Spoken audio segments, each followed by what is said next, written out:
말씀을 통해 주시는 하나님의 은혜가 여러분의 삶에 구체적인 힘과 능력이 되고 또 표적으로도 역사하시기를 주님의 이름으로 축복합니다. 마음을 열고 말씀을 아멘으로 받고 또 삶으로 순종하는 사람들에게 그 말씀이 현실이 되고 또 말씀이 삶에 큰 능력이 될 것입니다.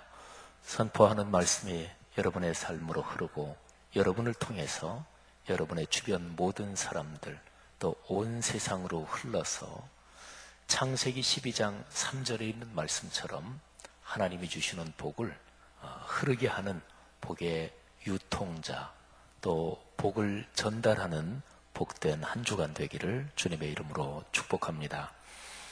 우리말에 그런 표현이 있지요. 걱정도 팔자 이런 표현이 있습니다. 싸서 그냥 다 온통 혼자 쌓아 짊어지고 걱정하는 사람들, 유달리 그런 게 심한 사람도 있습니다. 그런데 사람의 삶을 가만히 보면 사람에 따라 정도 차이는 있지만 그런 걱정이 어느 정도는 사람 속에 대부분 있는 것 같습니다. 그래서 특별히 잘 될 때, 삶의 일이 잘 풀릴 때, 그때는 걱정할 거 없잖아요. 그런데 잘 될 때 찾아오는 불안, 이런 것도 있습니다. 내 생활의 모든 면이 이리저리 별로 걱정할 거 없고 객관적으로 보면 누가 보더라도 잘 풀리고 요즘 모든 게 잘 되고, 그런데 마음 저 구석 한편에서 가만히 있어봐, 이렇게 잘 돼도 되나? 이런 어떤 생각이 든단 말이죠. 말씀드린 대로 사람에 따라 차이는 있지만 어떤 사람은 이런 걱정을 많이 하는 사람이 있고 어떤 사람은 별로 안 하지만 사실은 무의식 중에 이렇게 잘 되다가 어그러지는 거 아니야? 이런 불안은 사람 누구에게나 다 저변에 깔려 있다고 볼 수 있습니다. 사람이 살면서 굴곡을 겪는 거는 누구나 다 마찬가지잖아요. 그러니까 그런 삶의 경험 때문에 잘 될 때도 괜히 그냥 괜스레 불안이 찾아오는 거죠. 잘 풀릴 때도 그런데 반대로 삶이 이리저리 힘들 때, 그럴 때는 말할 필요도 없지요. 불안감이 내 마음과 정신을 지배하고 또 어떨 때는 잠도 자지 못하고 초조해지기도 합니다. 거의 대부분 사람들이 공통적으로 느끼는 두 가지 감정이 있습니다. 하나는 지금 내 삶이 힘들다, 이거 하고요. 그리고 또 하나는 지금 내가 내 인생길을 걸어가면서 도중에 있다, 이런 감정입니다. 먼저 첫 번째 거를 설명드리면, 사람의 삶은 객관적으로 그래도 이렇게 저렇게 분석해 볼 때 저 사람 힘들다, 저분 대단히 어렵겠네, 이런 상황도 있어요. 그런 상황에서 나는 지금 현재가 힘들다, 그러면 그거는 합리적이고 참 그래 힘들겠네요, 이러죠. 그런데 반대로요, 다른 사람이 볼 때는 요즘에 사람들이 살아가는 평균적인 또는 대체적인 삶에서 저 사람이야 진짜 걱정할 거 없지, 저 사람처럼 잘 나가는 사람이 어디 있어. 다른 사람은 그렇게 보는데도 그 사람 자신은 요즘 내 삶 힘들어, 이렇게 느끼는 사람도 굉장히 많습니다. 사람이 힘들다, 고통스럽다, 내 삶이 짐이 너무 무겁다, 이거는 객관적인 수량과 계측으로 측정할 수 없습니다. 이거는 굉장히 주관적인 감정이거든요. 그런데 대부분의 사람들이 현재 지금 살아가는 삶을 힘들다고 생각합니다. 그리고 과거는 사람에 따라 이것도 편차가 있겠지만 지나가는 과거는 옛날이 좋았어, 이런 얘기를 많이 하잖아요. 그래서 사람이 이런 심리를 잘 표현한 시가 19세기 전반에 살았던 러시아의 시인 알렉산드르 푸시킨이라는 사람이 쓴 아주 유명한 시죠. 삶이라는 시인데요. 대개 어떤 문학작품이나 예술작품 다 마찬가지인데요.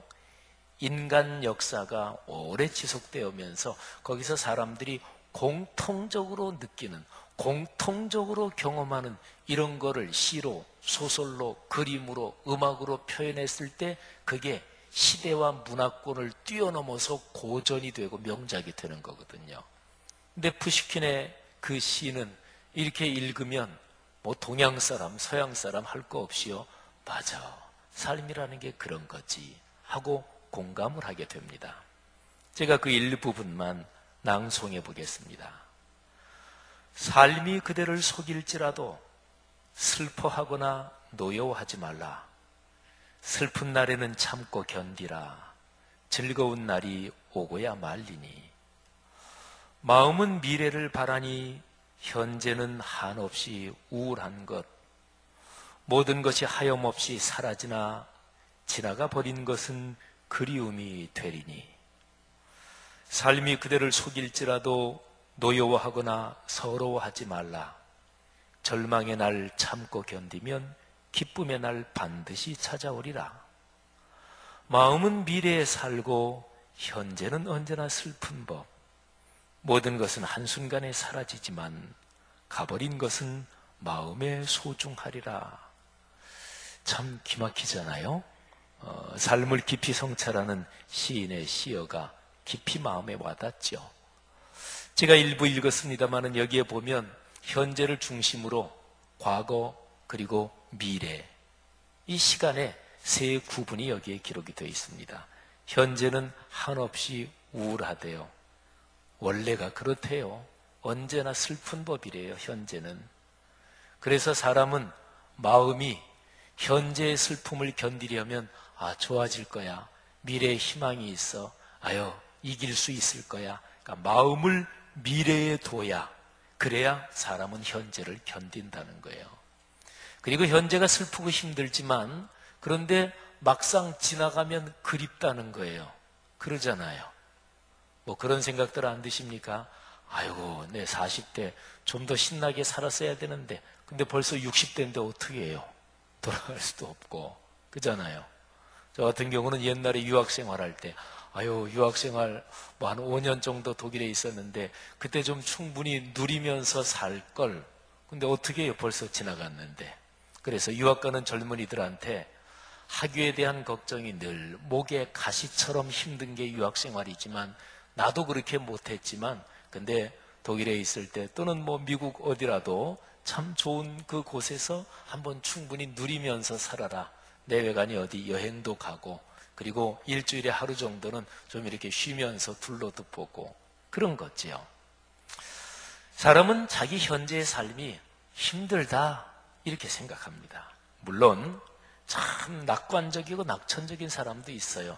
그래, 오늘이 소중한 거지, 오늘이 감사한 거지, 오늘이 하나님의 선물이지 이렇게 생각하며 사는 분들도 있어요. 굉장히 지혜로운 분들인 거죠. 자, 어쨌든 사람이 공통적으로 느끼는 감정, 나 요즘 현실이 힘들다 하는 거. 그 다음에 두 번째는 이것도 정도 차이가 다 있죠. 뭐 사람의 삶이니까 다 정도 차이가 있죠. 사람에 따라 다르고. 근데 전반적으로 보면 내가 내 인생 걸어가는 중에 지금 도중 중간에 있다 이런 것입니다. 사는 사람들 중에서 나 진짜 살 날 얼마 안 남았어 이렇게 생각하는 사람이 몇이나 될까요? 진짜로 뭐 연세 적어도 70 또는 80 또는 90 넘으신 분들은 이제 얼마 못 살지 이 생각은 하지만 진짜로 실질적으로 내 인생 끄트머리 진짜로 임박했다 이렇게 생각하는 사람은 나이가 많이 드셨어도 별로 없습니다. 뭐 굉장히 중병에 걸려서 병원에서도 몇 달 살지 못합니다. 또 병이 진행이 돼서 중환자실에 누워있거나 이런 분들이야 물론 내 삶이 이제 얼마 안 있으면 끝나지 이렇게 생각하겠지만 그렇지 않고서는 사람은 거의 본능적으로 내가 내 삶에 지금 걸어가고 있는 도중에 있다 이렇게 생각을 합니다. 지혜로운 사람은 내 삶의 끝이 있는데 그 끝이 언제 닥쳐올지는 모른다. 늘 그런 생각을 하고 살아야 된다. 이게 그냥 단순히 지식뿐만 아니라 진짜 그런 느낌을 갖고 진짜 그런 결단을 갖고 살아가는 사람은 무지무지하게 지혜롭고 그리고 참 훌륭한 분입니다. 우리 목회자들에 대해서 목회자들이 하는 얘기가 있어요. 언제 어디에서 설교하든지 그 설교가 마지막 설교인 것처럼 설교해라. 우리 목회자들이 그 얘기 알아요. 그거 모르는 목회자 하나도 없어요. 근데 문제는 진짜로 설교할 때 마지막 설교인 것처럼 그렇게 설교하는 목회자는 몇이나 될까요? 그건 사실은 그렇게 많지 않은 거지요. 말하자면 이런 식입니다. 사람이 인생 연배가 70대, 80대 이렇게 넘어서면 그건 상식적으로도 뭐 요즘 100세 시대라 그러지만은 100세 사는 분들 아직까지 아주 드물고요. 90대 넘는 분 쉽지 않지요. 요즘 평균 연령이 얼마 이런 얘기를 합니다마는 제가 목사로서 장례 집례를 많이 하는데 그런데 70대 가시는 분들 많습니다. 80대 물론 꽤 있지만 말이죠. 그러니까 삶의 연배가 쭉 되면서 내가 진짜 내 삶의 시간이 얼마 남지 않았어. 그래, 욕심을 내려놔야지. 내가 갈 때는 다 놓고 가는 거지. 그리고 내가 간 다음에 다른 사람들이 내 삶의 발자국을, 내 삶의 자취를 어떻게 생각하느냐 중요하지. 내가 이 세상을 떠나고 나서는 하나님 앞에 서서 내가 걸어온 모든 인생길 하나님과 함께 결산하지. 이거 알지요? 아는데 진짜로 70대 되신 분이 80대 되신 분이 내가 올해 하나님의 부름을 받을 수도 있어. 내년에 하나님의 부름을 받을 수도 있어. 또는 나이가 더 젊더라도 그래, 내가 늘 언제 하나님의 부름을 받더라도 하나님 앞에 감사한 마음으로 갈 수 있도록 내 인생을 그렇게 살아야지. 제가 아까 목회자들 이번 설교가 마지막 설교인 것처럼 설교해라 이런 얘기를 했습니다마는 참으로 지혜로운 사람은 오늘이 내게 주어진 마지막 기회다, 마지막 날이다 이렇게만 살 수 있다면 그분은 반드시 성공할 것이고 그리고 삶에 쓸데없는 욕심이나 이런 데서 해방될 것입니다. 그거 다 알고 있는데 근데 그렇게 사는 사람은 몇이나 될까요? 그런 거예요. 대부분의 사람들이 느끼는 두 가지 감정. 요즘 힘들다. 현실이 힘들다. 두 번째, 내가 내 삶의 도중에 있다. 근데 이 두 가지 감정이 서로가 연결되면서 상승작용을 일으킵니다. 그래서 사람을 힘들게 만들고 부정적으로 만듭니다. 그러면서 찾아오는 위기가 이런 것입니다. 도중의 위기, 중도의 위기, 또는 보통 우리가 하는 말로 중년의 위기 이런 것도 도중의 위기, 중도의 위기 이런 현상 가운데 하나입니다. 쉽게 표현하면 나 아직 한참 더 살아야 되는데 삶이 중간에 꺾일 수도 있다 하는 불안감입니다. 구체적인 예를 들어보면 다음과 같은 것들입니다. 아이들 결혼시키려면 아직 한참 일해야 하는데 다니는 회사의 구조 조정으로 명퇴 압력에 시달리는 것. 도중의 위기죠. 나이가 들면 이런저런 병이 생기기도 한다는 것, 그건 누구나 당연하고 다 상식적으로 아는데 어느 날 갑자기 나에게 찾아온 질병, 그거는 맑은 하늘에서 갑자기 벼락이 떨어지는 것 같은 절망을 느끼게 하죠. 내가 죽으면 아이들은, 내 남편 또는 아내는 어떻게 하지 하는 생각에 온갖 상상이 꼬리를 물며 잠을 이루지 못하고 그리고 인생이 무너지는 것 같습니다. 그렇게 기대하고 믿었던 내 아이가, 기대했던 아이가 전혀 예상하지 못한 엉뚱한 큰 사고를 쳤을 때 그야말로 하늘이 무너지는 것 같습니다. 그러면서 내가 살아온 삶이 다 꺾이는 것 같아요. 중도의 위기죠. 내가 그토록 아끼고 도와주었던 사람에게 감쪽같이 속아서 사기를 당했을 때 세상에 믿을 놈 진짜 하나도 없다 이런 생각에 인간에 대한 회의에 빠지고 그래서 그런 병이 아주 심해지면 사람 기피하고 그리고 애완동물 기르면서 그냥 사는 거죠. 이런 것들이 다 도중의 위기, 중도의 위기입니다. 사람이 겪는 이런 도중의 위기, 도중의 불안, 여러분 불안이라는 단어를 한번 떠올려 보세요. 불안. 뭉크의 유명한 미술 작품 중에 절규라는 작품이 있어요. 워낙 유명해서 우리 아이들 학교 교과서에도 나오는데 그림이 크지도 않아요. 옛날에 한번 노르웨이 갔을 때 그 그림 원본을 본 적이 있어요. 그냥 한 요만해, 조그매요. 근데 거기에 사람 얼굴이 뭐 다들 기억하실 거예요. 무슨 해골바가지 모양으로 이렇게 생겨가지고 그 색채는 그냥 흐릿하고 해가지고 막 입이 이만큼 벌어져 있고 그 그림을 보면 뭔가 불안해요. 불안한 거는 절대로 행복하지 않습니다. 행복하려면 적어도 불안, 근심, 초조 이런 거로부터 해방돼야 행복합니다. 그런데 인생길을 걸어가면서 내 삶의 도중, 중간 여기에 꺾일 것 같다. 이거 얼마나 사람에게 불안한 것입니까? 이런 도중의 불안, 이거는 인간 역사에서 동양이든 서양이든 옛날이든 지금이든 어디를 막론하고 공통된 현상입니다. 몇천 년 전에 살았던 어떤 사람이 말하자면 이런 도중의 불안을 이렇게 시로 표현했습니다. 한번 들어보세요. 이 사람의 이 쓴 시를 들어보면서 이 사람이 얼마나 불안했을까? 얼마나 마음의 근심이 심했을까? 한번 상상력을 발휘해 보십시오.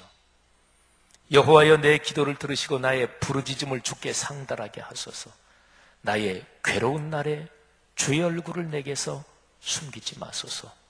신앙인인가 보네요, 그죠? 여호와여 하고서 기도의 탄원을 올리니까. 그리고 신앙인에게는 가장 힘든 게 주님께서 나를 보지 않으신다, 주의 얼굴을 내게서 숨기신다. 그런 느낌이 들 때가 있잖아요. 하나님이 나 사랑하시지 않는가 봐. 이 시인이 그런가 봐요. 나의 괴로운 날에 주의 얼굴을 내게서 숨기지 마소서. 주의 귀를 내게 기울이사 내가 부르짖는 날에 속히 내게 응답하소서. 이 시인은 너무나 괴롭고 힘든데 기도해도 응답이 없지, 이런 상황을 겪고 있나 봐요. 내 날이 연기같이 소멸하며 내 뼈가 숯같이 탔음이니이다. 시편에 나오는 이런 참으로 기가 막힌 우리의 심금을 울리는 이런 표현을 들으면서 읽으면서 참 문학적으로 멋지게 표현했다, 이렇게만 생각하면 착각이지요. 실제로 그런 고통 가운데서 기도한 거예요. 내가 음식 먹기도 잊었으므로 내 마음이 풀같이 시들고 말라버려 싸우며 나의 탄식 소리로 말미암아 나의 살이 뼈에 붙었나이다. 나는 광야의 올빼미 같고 황폐한 곳에 부엉이 같이 되어 싸우며, 올빼미, 부엉이 다 외로운 곳에, 외딴 곳에, 그리고 밤에 주로 활동하고 인간관계가 끊겼다는 거예요.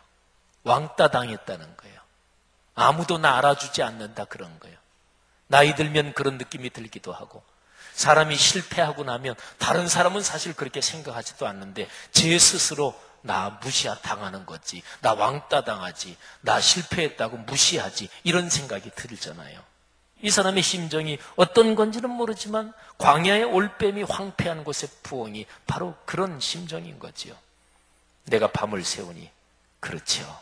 괴롭고 힘들 때 공통적으로 어김없이 찾아오는 거, 잠 못 이루는 괴로운 밤, 거기에서 수많은 부정적인 현상들이 꼬리에 꼬리를 물면서 온 세계 나 혼자 외톨이로 떨어져 있다는 그런 생각에 밤을 지새우는 일, 얼마나 괴로운 밤이겠어요. 지붕 위에 외로운 참새 같으니이다. 시편 102편 1절부터 7절 내용입니다.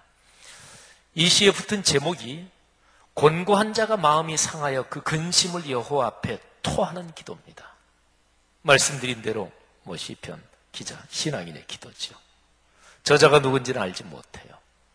근데 이 신앙인 자신의 근심과 괴로운 불안을 어디도 얘기할 데가 없습니다. 이제 오로지 하나님밖에 없는데, 그런데 그 하나님도 자기에게서 얼굴을 숨기고 자신의 기도에 듣지 않으시는 것 같다, 이런 상황에서 하나님 앞에 근심 불안을 토해 놓습니다. 얼마나 간절하게, 어쩌면 그야말로 피를 토하는 심정으로 하나님 앞에 기도하고 있는지도 모르겠어요.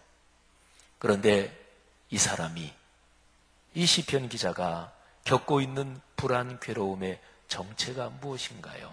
그게 바로 도중의 불안이에요. 자, 23절 전반부에 그게 명시적으로 나옵니다.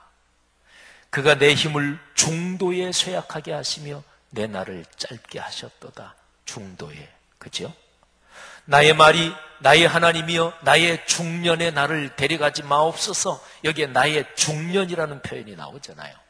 여기에 중년은 보통 어느 시대 어느 문화권에서 사람 사는 나이에서 한 중년, 이거를 의미하기도 하지만 아까 말씀드린 대로 사람은 심리적으로 내 인생에서 내가 도중에 서 있다 느끼는데, 그런데 아직까지 살 날이 많다고 나는 생각하고 있는데 중간에서 비참하게 꺾여버린다. 이게 바로 중년이라고도 얘기할 수 있습니다.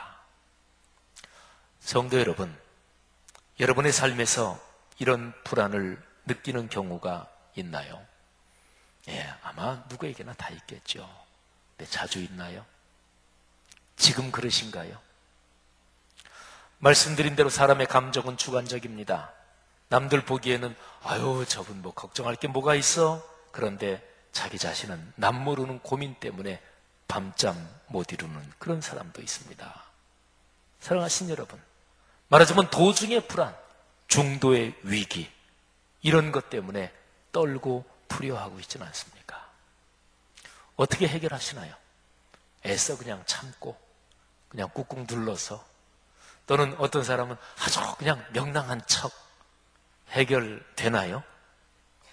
여러분, 근원적으로 해결해야 돼요. 그런데 참 감사하게도 시편 102편에는 시편 기자가 이런 도중의 불안 또는 중도의 위기를 심각하게 겪는데 이 시편 안에 그거를 해결하는 길, 방법도 나와 있어요. 자, 시편 102편을 전체적으로 쭉 보면 도중의 불안, 중도의 위기를 넘어서게 하는 희망의 빛은 이런 거예요. 하나님은 영원하시다. 이것입니다. 도중에 불안을 떨면서 지붕 위에 외로운 참새 같고 눈물 섞인 물을 마시며 날이 기울어가는 그림자요 시드는 풀 같은 이 사람이 하나님께 간절히 부르짖는데 응답도 안 하시는 것 같지, 나를 쳐다보시지도 않는 것 같지. 그런데 그렇게 부르짖다가 갑자기 시인이 깨닫습니다. 하나님이 영원하시구나. 12절부터 14절을 보세요. 여호와여, 주는 영원히 계시고 주에 대한 기억은 대대에 이르리이다. 주께서 일어나사 시온을 긍휼히 여기시리니 지금은 그에게 은혜를 베푸실 때라. 정한 기한이 다가오미니이다. 주의 종들이 시온의 돌들을 즐거워하며 그의 티끌도 은혜를 받나이다. 여러분, 제가 지금 읽어드린 이 구절에는 개인이 아니라 이스라엘 민족 집단에게 하나님이 은혜를 베푸신다, 이런 건데, 그런데 얼마나 하나님이 은혜를 베푸시는지 이스라엘 사람들이, 주의 종들이 시온, 그 하나님이 축복하신 땅에 돌만 봐도 너무나 즐겁다는 거예요. 돌만 봐도 감사하다는 거예요. 그리고 그 땅에 티끌, 먼지까지 하나님의 은혜를 받는데요. 이게 어떻게 갑자기 이렇게 반전되나요? 이 시인이 무지무지하게 힘들었잖아요. 오늘 제가 설교 본문을, 이게 워낙 길어가지고 1절부터 11절 그리고 건너뛰어서 23절부터 마지막 이렇게 제가 읽었습니다만은, 제가 지금 읽어드린 12절부터 14절은 오늘 설교 본문으로 읽은 11절 그 끈은 바로 그 다음에 이어지는 거예요. 11절까지 계속 괴롭다 그러잖아요. 처절한 고통을 노래하잖아요. 하나님 앞에 피를 토하는 심정으로 기도하잖아요. 그런데 어떻게 갑자기 이렇게 바뀌나요? 여러분, 신앙이 그런 것입니다. 갑자기 이 시편 기자가 깨닫는 거예요. 아, 주님이 영원하시지. 근데 그 영원하신 주님이 우리 민족 그리고 나와 같이 계시지. 그러면서 순식간에 반전이 일어나는 거예요.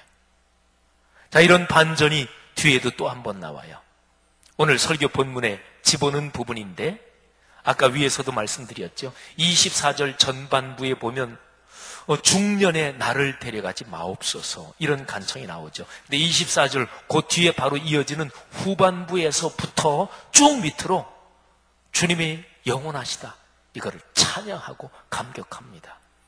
27절까지인데요. 한번 들어보세요. 그리고 특별히 이 시인의 마음이 얼마나 큰 감동에 휩싸여 있는지 상상하면서 들어보십시오. 나의 중년에 나를 데려가지 마옵소서. 나의 말이 나의 하나님이여 나의 중년에 나를 데려가지 마옵소서. 주의 연대는 대대에 무궁하니이다.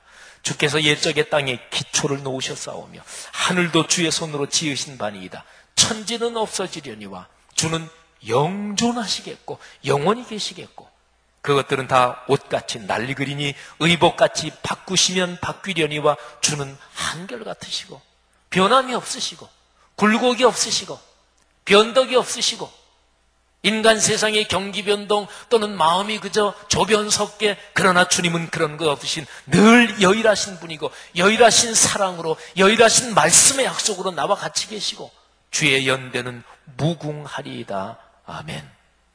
그렇죠. 주님이 영원하시다는 것을 깨닫고 그 주님이 바로 나의 주님이며 나의 하나님이심을 깨닫는 순간 갑자기 도중의 위기 그 불안에서 벗어나는 것입니다. 그리고 다시금 주님이 나를 보호하신다 이 확신을 갖게 되는 거죠. 시편 102편 맨 마지막 절을 한번 들어보세요. 주의 종들의 자손은 항상 안전히 거주하고 그의 후손은 주 앞에 굳게 서리이다. 아멘. 어떤 일 때문에 불안에 떨 때 하나님이 콕 찍어서 그 일을 해결해 주는 거 이것도 응답인데요. 예를 들어서 이게 두통이 있어요. 그러면 두통 콕 찍어서 그거 처방하면 그거 해결이잖아요. 그런데 몸 신체 건강 상태가 쭉 좋아지는 거예요. 아침에 일어나면 찌뿌둥했고 잠자도 잠잔 것 같지 않고 뭐 음식 먹어서 이게 뭐가 이상이 있는지 병원에 가니까 아이 뭐 이상 없다 뭐 위장 괜찮다 다 그런데도 이상하게 뭔가 먹은 게 입맛도 땡기지 않고 그렇다고 먹어야지 하고서 먹었는데 속에 별로 좋지 않고 뭐 삶이 전반적으로 요즘 신체 컨디션이 안 좋은데 그런데 신체 컨디션이 점점 좋아지면서 아침 일어날 때 개운하고 음식이 아주 입맛에 땡기고 그리고 몸 전체가 개운하고 그게 훨씬 더 좋잖아요. 그게 근본적인 해결이잖아요. 오늘 시편 102편의 기자가 하나님의 응답을 받는 게 바로 그런 거예요. 하나님을 다시 만난 거예요. 하나님의 본질, 하나님의 속성에서 영원하시다, 변함이 없으시다. 그 근본적인 것을 다시 깨닫는 거예요. 그러니 모든 작은 문제, 그거야 뭐 일시적으로 다 해결되는 거죠. 할렐루야. 사랑하신 여러분, 문제는 그것입니다. 하나님을 진짜 만나요? 예배 시간마다 하나님을 진짜 다시 만나요? 매일 아침 말씀 묵상 시간마다 하나님의 성령의 임재를 경험해요? 바로 그거지요. 성도들이요, 한 해의 절반이 이제 막 지났어요. 그죠? 이제 7월 초잖아요. 한 해의 중간입니다. 도중이네요.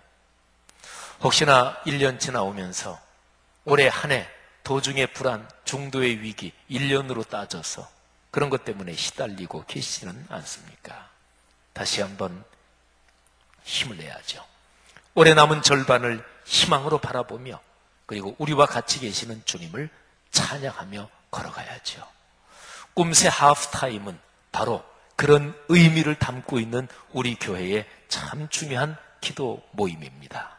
내일부터 1주간 동안 한 주간의 아침 시간 또 수요일 저녁을 한번 온전히 마음으로 헌신해서 하나님께서 도중의 불안을 넘어서게 하시는 하나님의 임재와 현존, 하나님이 나를 사랑하신다, 하나님은 영존하시다, 그 하나님이 오늘도 이 현장에서 살아 역사하신다는 사실을 깨닫는 은혜가 있기를 주의 이름으로 축복합니다.